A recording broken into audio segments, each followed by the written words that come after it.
Ġunju ġie konfermat bħala 6 xahar infila ta' żieda fil-wasliet tat-turisti fil-Gżejjer Maltin.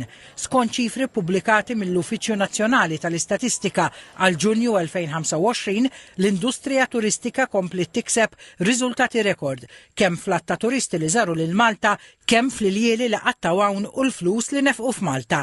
Iċ-ċifri tal-NSO juru li f'Ġunju żaru Malta aktar minn 387,000 turist, żieda ta' 10.8% fuq l-istess xahar is-sena l-oħra. Ħareġ ukoll li l-att tal-jieli f'Malta żdied bi 8.6% u għoddu laħaq iż-2,500,000 lejl. Il-medja tal-btala tat-turisti f'Malta qabżet is-sitt iljieli. Bejniethom nefqu kważi 396 miljun euro, żieda ta' aktar minn 63 miljun jew 19.1% aktar minn Ġunju 2024. Ras għal ras it-turisti nefqu f'Malta medja ta' 160 euro kull lejl.